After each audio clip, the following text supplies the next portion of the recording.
The sky above Nick 7 lit up with explosions.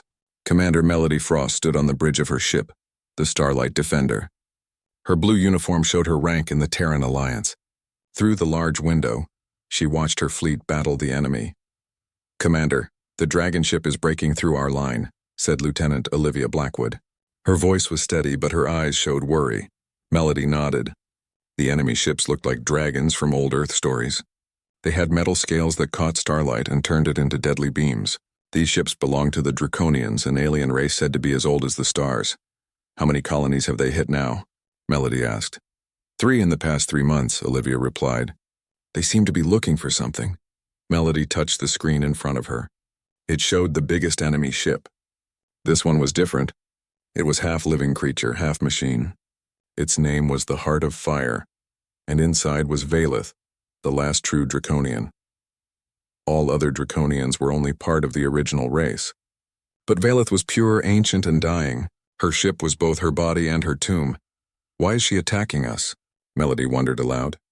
"The Draconians kept to themselves for hundreds of years. Why start a war now?" Olivia worked at her station, her fingers moving quickly over the screen. "Commander, I found something strange. There's a message that was sent from Earth to the Heart of Fire." "From Earth? Who would contact the enemy?" "It came from the restricted archives. It's about a song and a human child." Melody frowned. "Break the code. I want to know what it says." As Olivia worked, another officer called out, "Commander, the Heart of Fire is changing course. It's heading toward the Harvest Colony." Melody knew that colony. It was small, just farmers and a few shops. "Nothing special? Nothing worth attacking. Why there?" she asked. No one had an answer. Olivia looked up from her screen. "I got part of the message. It mentions an old promise between humans and Draconians. Something from before we wrote our history down." Melody made a quick decision. "Prepare a team. We're boarding that ship." Her officers looked shocked. No one had ever boarded a Draconian vessel and lived to tell about it. "We need answers," Melody said firmly, "and we need them now." As her team got ready, Melody studied the map of Harvest Colony. It was a peaceful place with fields of grain and fruit trees. Why would an ancient alien warrior go there? The answer came from Olivia's research. "Commander, there's a boy on that colony. His name is Sam Harlow. He lives with his grandmother, who is the colony's historian. She keeps records of old songs from before humans met other species." Something clicked in Melody's mind. The message mentioned a song. Could this be connected? Before Olivia could answer, the ship shook. A direct hit from one of the smaller dragon ships. "Return fire," Melody ordered, "and set course for the Heart of Fire.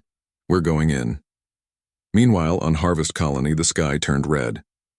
12-year-old Sam Harlow was helping his grandmother in their garden when he saw it. A ship that looked like a wounded star falling toward their home. "Grandma," he called. "Look!" Eleanor Harlow, an old woman with white hair and kind eyes, looked up. She didn't seem surprised. "It's time," she said softly. "I knew this day would come." Sam didn't understand. "Time for what?" Instead of answering, Eleanor hurried inside their small house. When she came out, she held a wooden box. It was very old, with strange marks carved into it. "Sam, do you remember all the songs I taught you?" Sam nodded. His grandmother had taught him many songs that no one else knew. Songs in strange languages, songs that made his throat feel odd when he sang them. "Good," Eleanor said. "Because there's one song that matters more than all the others. One song that can save a dying race." The warning sirens began to sound across the colony. A voice over the speakers told everyone to go to the shelters. But Eleanor took Sam's hand and led him in the opposite direction. "Where are we going?" Sam asked. "The shelters are that way." "We're not going to the shelters," Eleanor said. "We're going to the stone circle." Sam knew the place.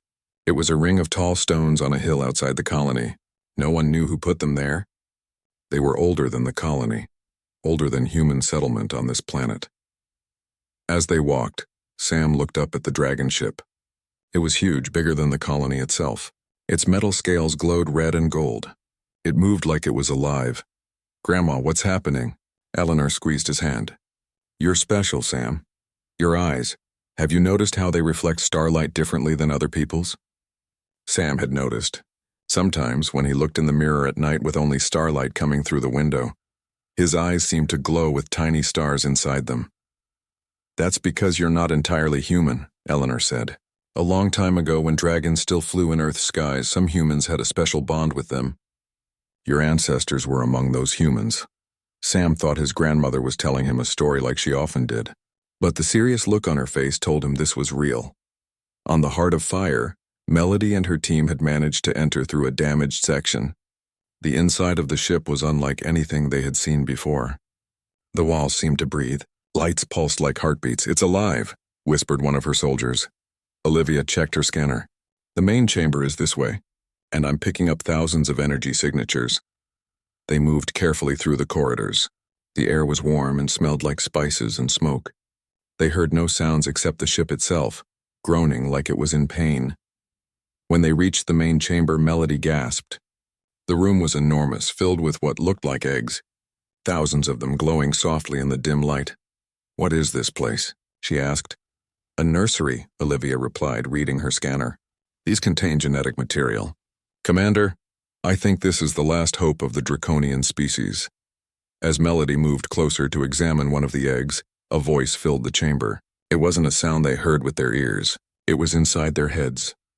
"You are brave to enter the heart of a dying dragon," the voice said. It was deep and ancient, like mountains speaking. A figure appeared at the far end of the chamber. It was tall and graceful, with scales that shimmered between green and gold. Its eyes were like stars. This was Valeth, the last of the true draconians. "Why are you attacking our colonies?" Melody demanded. "I am not attacking," Valeth replied. "I am searching, and now I have found what I seek." Below on the planet's surface, Sam and Eleanor reached the stone circle. The dragon ship hovered directly above them, casting a red shadow over the ancient stones. Eleanor opened the wooden box. Inside was a crystal that seemed to hold light within it. She placed it at the center of the circle. "Sam," she said, "it's time for you to sing the forbidden song." Sam looked at the crystal his grandmother had placed in the center of the stone circle. It began to glow, sending up beams of light that formed strange symbols in the air. "What are those?" Sam asked, pointing at the floating marks. "Music," Eleanor said. "Music older than human writing. The song of dragons." Sam had always been different from the other kids in Harvest Colony. They teased him about his eyes that seemed to hold stars, about the strange songs his grandmother taught him. Now he understood why. "You said I'm not entirely human," Sam said. "What am I?" Eleanor smiled gently. "You are mostly human, but you carry the blood of those who could speak to dragons. Long ago, when Earth was young, dragons lived there too. They were not just animals. They were wise and powerful beings who came from the stars. Above them, the Heart of Fire hovered like a storm cloud. Its shadow fell over the stone circle, making the glowing symbols stand out even more. Some human families formed bonds with the dragons," Eleanor continued. "They sang songs that helped dragon eggs grow and hatch. It was a special relationship that helped both species." "What happened to the dragons?" Sam asked. Eleanor's face grew sad. "Humans forgot the old ways. They began to fear what they didn't understand. They destroyed dragon nesting grounds and hunted the dragons that remained. So the dragons left Earth, taking their eggs to the stars. All except one family of humans," Sam guessed. "Yes, our family. We kept the promise to remember the songs, to be ready when we were needed again." Inside the Heart of Fire, Melody and her team stood facing Valeth. The dragon woman was magnificent and terrifying. Her body was part flesh, part technology, with scales that seemed to shift between solid matter and pure energy. "What are you searching for?" Melody asked. Valeth's star-like eyes focused on Melody. "The last singer, the one who remembers." Suddenly, Valeth's form flickered like a bad video transmission. She seemed to dim for a moment, then brightened again. "You're dying," Olivia said, reading her scanner. "Yes," Valeth admitted. "I have lived for thousands of your years, keeping the last of my kind safe." She gestured to the eggs around them. "But without the song, they cannot awaken. Without the song, my species ends with me." "What song?" Melody asked. "What singer?" Instead of answering with words, Valeth created images in their minds. Melody saw Earth as it was long ago, with great scaled creatures soaring through the skies. She saw humans standing in stone circles, singing strange melodies that made the air itself vibrate.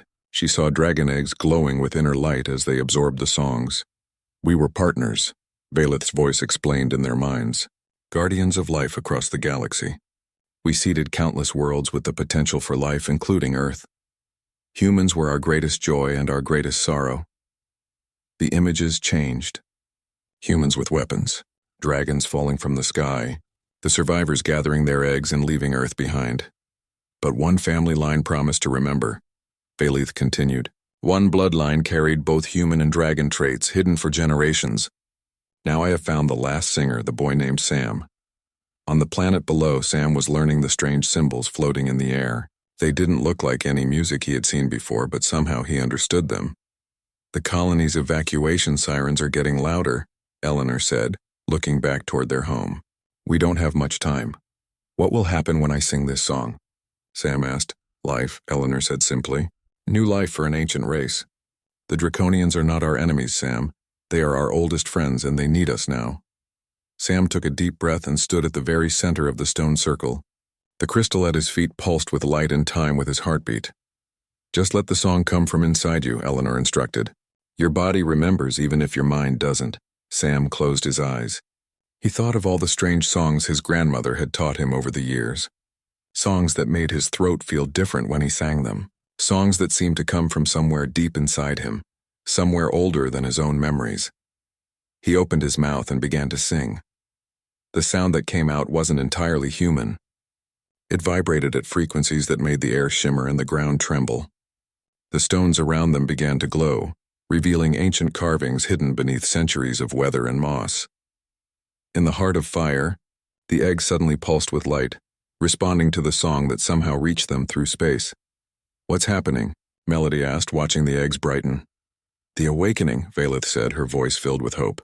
After so long, the awakening begins. Valeth's body seemed stronger now, drawing energy from the song below. She moved toward a control panel and touched it with her long, scaled fingers. Your people have been attacking my ship because they do not understand, she told Melody.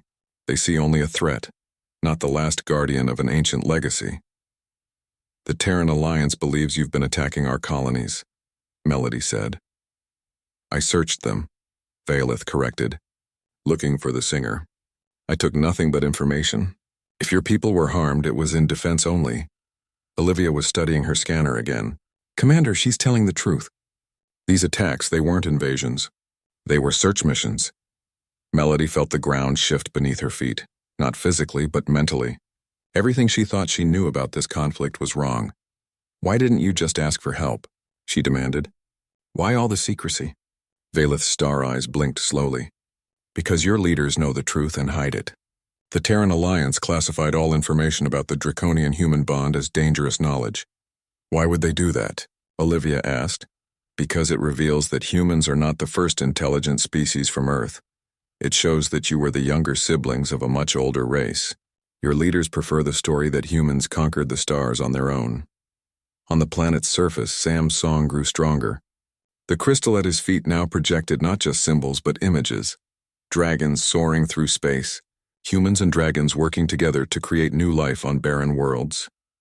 Eleanor watched her grandson with tears in her eyes. Her family had kept this secret for generations, waiting for this moment. For Sam, the boy's eyes were open now and they glowed like tiny galaxies. The dragon blood in his veins, diluted by centuries but still present, was awakening. Above them, the heart of fire began to change. What had looked like a battleship was transforming. Sections of it opened like flower petals, revealing the precious cargo within. On the bridge of the Starlight Defender, the crew watched in amazement. What's it doing? The weapons officer asked. Hold fire, ordered the acting commander. Wait for orders from Commander Frost. Inside the heart of fire, Melody felt the ship changing around them. Walls shifted, corridors rearranged themselves. What's happening? She asked Valeth. The heart of fire is not just a ship, the dragon woman explained. It is a cocoon. What you thought was a weapon is actually a cradle for my children. The ship's interior was opening, walls becoming transparent, revealing the star-filled space beyond. The eggs were rising, moving toward the opening petals of the ship. Your ship is transforming, Olivia said in wonder. Not transforming, Valeth corrected, fulfilling its purpose. For too long I have kept my children dormant, searching for the one who could awaken them. Now that the singer has been found, the heart of fire can complete its final task. Which is? Melody asked. To die so that new life can begin, Valeth said simply. On her command console, Melody received an urgent message. The Terran fleet was preparing to fire on the stone circle where Sam was singing. "No," she shouted. "Olivia, jam their attack signals. I need to reach the fleet commander." As Olivia worked to block the attack command, Melody opened a channel to the fleet. "This is Commander Frost. Stand down immediately." "This is not an attack. I repeat, this is not an attack." "Commander," came the reply. "The alien ship is deploying unknown devices toward the colony. We must protect our people." "Those aren't weapons," Melody insisted. "They're eggs, life. We've been wrong about the Draconians. They're not our enemies." There was a pause then. "Commander, we have our orders. The Draconian threat must be eliminated." Melody realized she had only one option. "Valith," she said, turning to the dragon woman. "Show them. Show them what I've seen." 1 year later, Sam stood on the highest peak of Mount Harmony on the planet now called New Lyra. The wind whipped around him, but he didn't feel cold. The dragon blood in his veins had continued to awaken, making him more resistant to extreme temperatures. Luna was no longer small enough to sit on his shoulder. Now the size of a horse, she stood beside him, her scales shimmering in the purple-tinged sunlight. Her star eyes surveyed the valley below, where the joint colony was taking shape. "It's beautiful, isn't it?" Sam said. Luna made a rumbling sound of agreement in her throat. Though she couldn't speak human words, Sam understood her perfectly now. Their minds had formed a bond that went beyond language. "They're arriving today," Sam reminded her. "The first group of children from Earth." Luna's excitement vibrated through their mental link. Young dragons loved human children, and the feeling was mutual. The few children who had come with the first wave of colonists had quickly formed strong bonds with dragon hatchlings. Sam had changed in the past year. He had grown taller, and his star eyes now glowed constantly, not just in dim light. His voice had deepened, and when he sang the dragon songs, the very air seemed to vibrate with power. Eleanor said he was becoming what humans were always meant to be, partners to dragons, with some of their gifts but still uniquely human. The scientists called it adaptive genetic expression, but Sam just thought of it as growing up. He turned at the sound of footsteps. Melody climbed the last few meters to join him on the peak. Her Terran Alliance uniform had been modified with the new colony's symbol, a dragon and human hand touching within a star. "Enjoying the view?" she asked. "Just thinking about how much has changed," Sam replied. Melody nodded. "A year ago we thought we were at war with the last Draconian. Now we're building a future together." Below them, the colony spread out across the valley. Human-style buildings stood alongside dragon nests built into the mountainsides. In the center was the Hall of Songs, a structure that combined human and dragon architecture. Stone walls with openings large enough for adult dragons, and a crystal dome that amplified the songs sung within. "Any word from Earth?" Sam asked. Melody's expression grew more serious. "The Alliance Council is still divided. Some members embrace the new relationship with dragons. Others," she sighed, "others are afraid of what it means for human identity, human history. They're still keeping parts of the truth classified," Sam guessed. "Yes, but not all of it, not anymore. And that's progress." Luna suddenly raised her head, eyes focusing on the sky. Sam followed her gaze and saw the transport ships entering the atmosphere, bringing the new colonists. "We should head down," Melody said. "Eleanor wants you to lead the welcome ceremony." Sam nodded and climbed onto Luna's back. The dragon spread her magnificent wings and launched from the peak. Flying with Luna was Sam's favorite thing about his new life. They soared down toward the colony, the wind rushing past them. In the central plaza, Eleanor waited with Dr. Harper and Olivia, who had been promoted to lieutenant commander. Other colonists gathered around, both humans and young dragons eager to meet the newcomers. Luna landed gracefully, and Sam slid from her back. Over the past year, he had grown more confident in his role as bridge between the species. At 13, he was still technically a child, but he carried responsibilities far beyond his years. "Ready?" Eleanor asked as he joined her. Sam nodded. "How many children are coming?" 50, Eleanor replied. "All volunteers, all with parents who are joining the colony, and all tested for dragon song aptitude." That had been Olivia's idea, testing children on Earth for their ability to learn and sing the dragon songs. They had discovered that about 1 in 1,000 showed natural talent, regardless of their genetic background. These children were especially invited to join the colony if they wished. The transport ships landed in the designated area. The doors opened, and people began to emerge, looking around with wonder at their new home. The sky of New Lyra was always slightly purple, due to the composition of its atmosphere. The mountains reached higher than any on Earth, and the plants that had been introduced were thriving, creating forests of blue-green. Sam stepped forward as the group of children was led to the plaza. They ranged in age from 5 to 15, all wearing the same colony uniform but with different colored bands showing their dragon song aptitude level. "Welcome to New Lyra," Sam said, his voice carrying easily across the plaza. "My name is Sam Harlow. This is Luna." He gestured to the dragon beside him. The children stared in awe at Luna, who lowered her head in greeting. Some of the younger ones shrank back, but most looked excited. "You've all come a long way," Sam continued. "But this is just the beginning of your journey.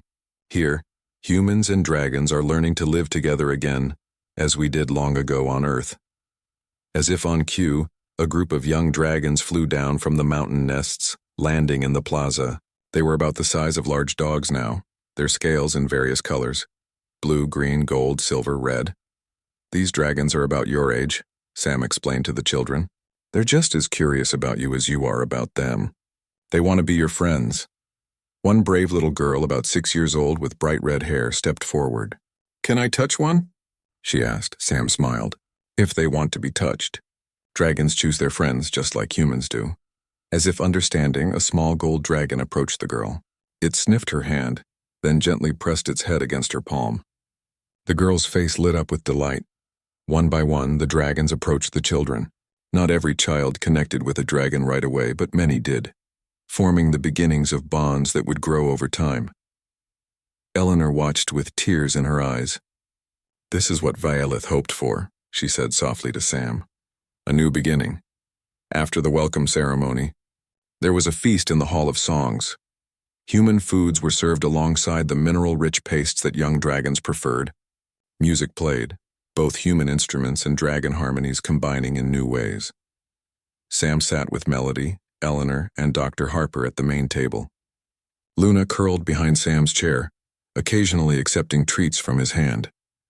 "The new housing units are ready," Melody reported, "and the school begins classes next week, with both human and dragon subjects," Dr. Harper added. "The young dragons are especially interested in Earth history, and the human children want to learn dragon flight patterns," Eleanor said with a smile, "though they'll have to wait until they're older to try riding."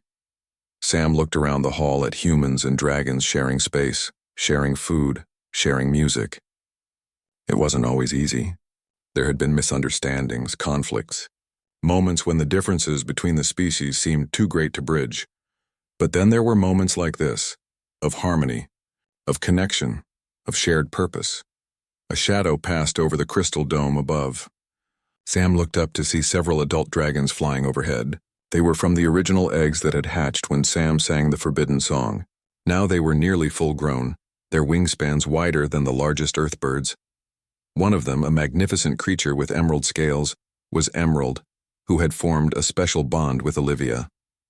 The dragon landed on the special platform built into the hall's wall and called out a greeting that echoed through the space. Olivia smiled and nodded in acknowledgement.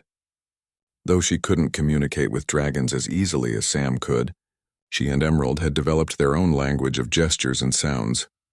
They found something in the northern mountains. Olivia translated for everyone. "Ancient ruins. They think it might be from the original Draconians who visited this world long ago." Excitement rippled through the hall. If the ruins contained old dragon technology or knowledge, it could be incredibly valuable for the colony. "We'll organize an expedition," Melody decided, both human and dragon explorers. After the feast, as the 3 moons of New Lyra rose in the purple sky, Sam walked with Eleanor to their home. It was built halfway up a mountain, with rooms for them and spaces for Luna and other dragon visitors. "You're quiet tonight," Eleanor observed. "I was thinking about Valeth," Sam admitted. "Do you think she would be happy with what we've done here?" Eleanor considered the question. "I think she would be. Her children are thriving. Humans and dragons are remembering how to be friends. It's what she sacrificed herself for." Sometimes I think I can still hear her, Sam said. When I'm singing with the dragons or when I'm flying with Luna, like her voice is part of the song now. Perhaps it is, Eleanor said. Dragons never truly die according to the old stories. Their essence becomes part of the world around them. They reached their home and found someone waiting for them, Director Ward. She had arrived with the transport ships but had been in meetings. With Melody until now. Samuel, she greeted him formally. And Eleanor, may I speak with you? They invited her inside. Luna followed, having to duck her head to fit through the dragon-sized doorway. The Alliance Council has made a decision, Director Ward said once they were seated in the main room. About the classified dragon histories. Sam and Eleanor exchanged glances. This was what they had been waiting for, official recognition of the true history between humans and dragons. In the days that followed, Harvest Colony became the center of a new beginning. The Heart of Fire, no longer a ship but a massive floating nest, remained in orbit around the planet.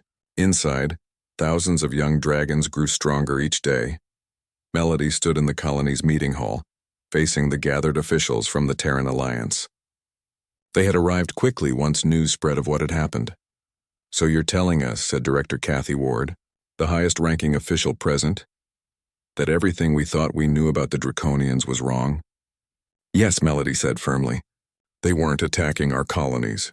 They were searching for someone who could help save their species. Eleanor sat nearby with Sam at her side. The boy looked tired but happy. Since the great singing, his eyes had kept their starlight glow, though it was softer now, only visible in dim light. And you, Director Ward said, turning to Eleanor, claim that your family has carried dragon blood for thousands of years? Eleanor nodded. A genetic link preserved to fulfill an ancient promise. My family has passed down the songs and the knowledge for generations, waiting for this moment. Director Ward looked skeptical. Do you have any proof of this genetic connection? I do, said Olivia, stepping forward with her scanner. I've analyzed both Eleanor's and Sam's DNA. There are sequences that don't match any known human pattern. And when compared to samples from the dragon hatchlings, she displayed her findings on the room's main screen. There's a clear relationship, the officials murmured among themselves, clearly uncomfortable with this revelation. Even if what you say is true, Director Ward said, it doesn't change the fact that classified information was accessed without authorization. Someone sent that message to the Heart of Fire, telling Valeth where to find the boy. That was me, said a quiet voice from the back of the room. Everyone turned to see an older man in a simple gray uniform. He walked forward slowly, leaning on a cane. Dr. Peter Harper, he introduced himself. I worked in the restricted archives for 40 years before retiring. I found the old records about the dragon-human connection. When I realized what they meant, I knew I had to act. You committed treason, Director Ward said coldly. I prevented extinction, Dr. Harper replied. And I kept a promise much older than the Alliance. Melody stepped forward. Director, with respect, we have a bigger issue to address. There are now thousands of young dragons in orbit above this colony. We need to decide how to move forward. The Alliance protocol for unknown alien species is clear, one of the officials said. Containment, study, and if necessary, elimination. No, Sam said suddenly. Everyone turned to look at him. Despite being just 12, there was something in his voice that commanded attention. The dragons aren't unknown aliens. They're Earth's oldest friends, and they remember us even if we forgot them. As if to prove his point, a small dragon flew into the room through an open window. It was about the size of a cat now, its scales shimmering between blue and silver. It flew directly to Sam and landed on his shoulder, nuzzling his cheek affectionately. The officials pulled back in alarm, but Sam just smiled. This is Luna, he said, gently stroking the dragon's head. She was one of the first to hatch. She won't hurt anyone. Luna looked around the room with curious star eyes, then chirped a sound that somehow conveyed both intelligence and friendliness. The dragons are growing fast, Eleanor explained. They're born with the memories of their ancestors, but they're still children. They need guidance, protection. And what happens when they're fully grown? Director Ward asked. When they no longer need protection? Dragons from the old stories breathed fire and destroyed towns. Luna made a sound that might have been laughter. She lifted off from Sam's shoulder and hovered in the center of the room. Her small body began to glow, and suddenly everyone present could see images in their minds. Dragons helping humans build the ancient wonders of Earth. Dragons healing sick humans with their abilities. Dragons and humans traveling together to distant stars. They were never monsters, Sam said as Luna returned to his shoulder. That's just what we turned them into in our stories after we forgot the truth. Melody watched the officials' faces as they processed what they had seen. It was harder to argue with living proof right in front of them. Commander Frost has a proposal, Olivia said, breaking the silence. All eyes turned to Melody. She took a deep breath before speaking. The world in the Lyra system that Valeth mentioned. It's perfect for the dragons. High mountains, rich minerals, the right atmosphere. I propose we establish a joint colony there. Humans and dragons together, starting fresh. A joint colony? Director Ward repeated.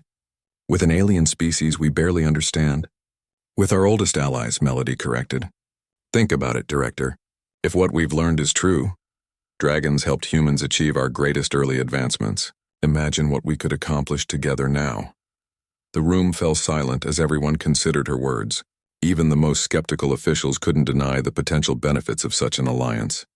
The dragons remember how to terraform barren worlds, Eleanor added.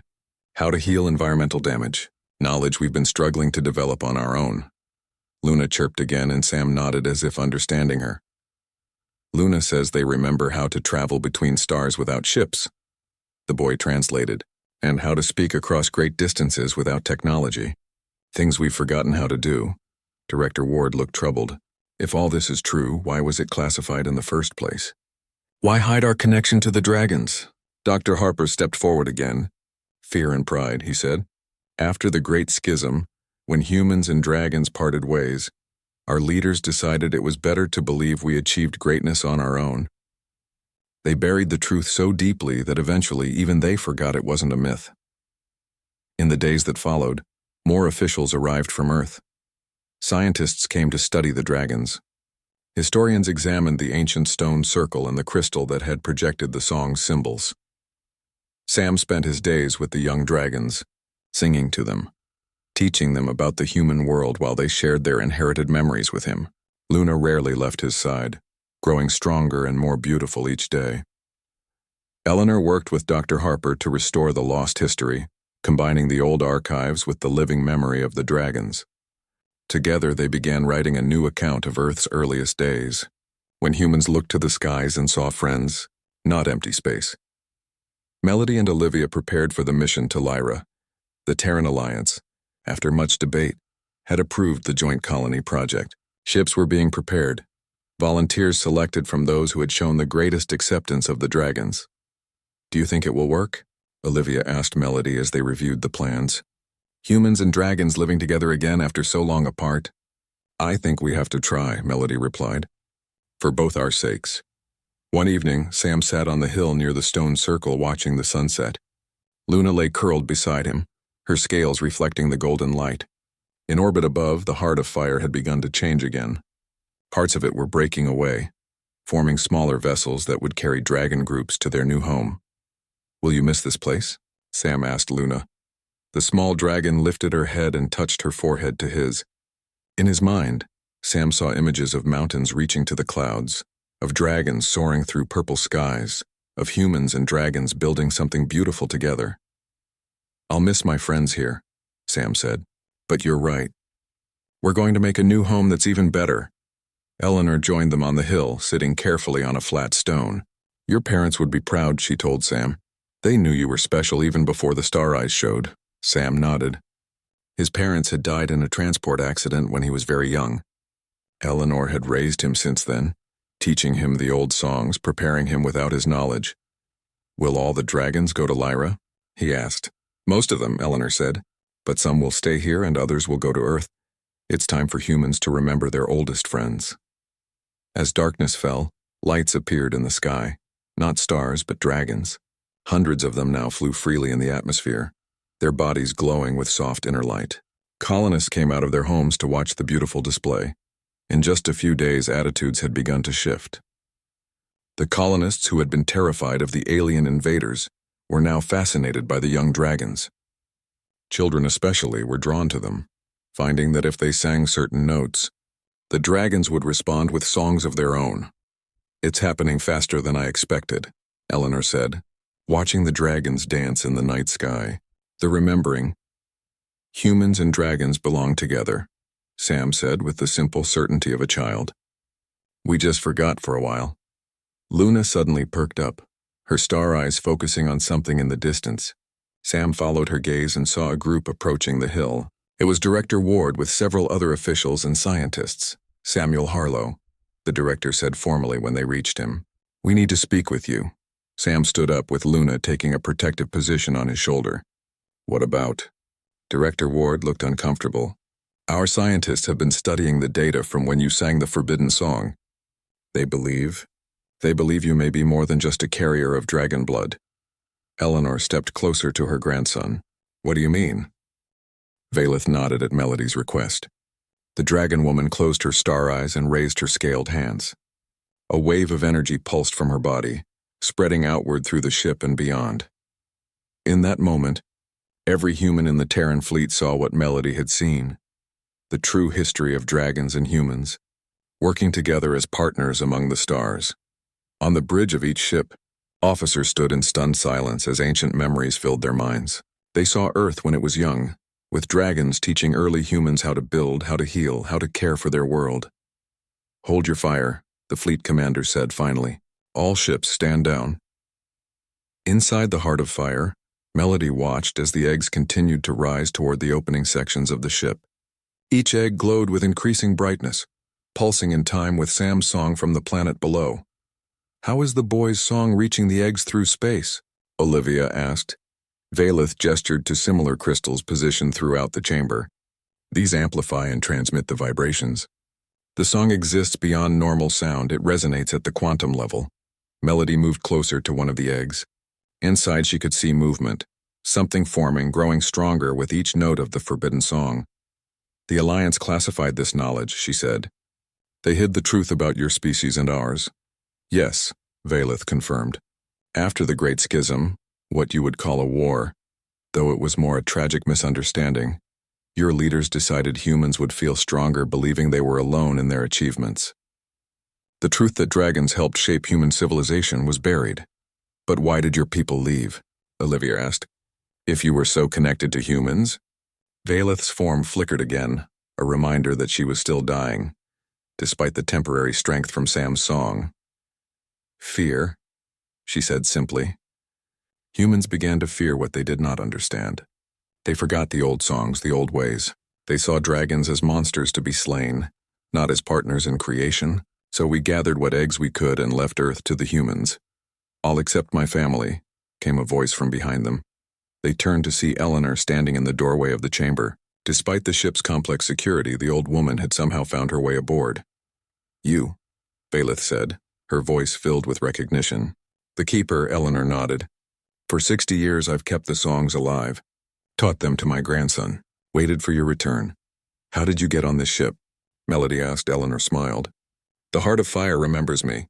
My family has carried dragon blood for thousands of years. Diluted, yes, but still present. Down on the planet's surface, Sam continued to sing. His voice had changed, growing stronger and deeper than any 12-year-old boy's should be.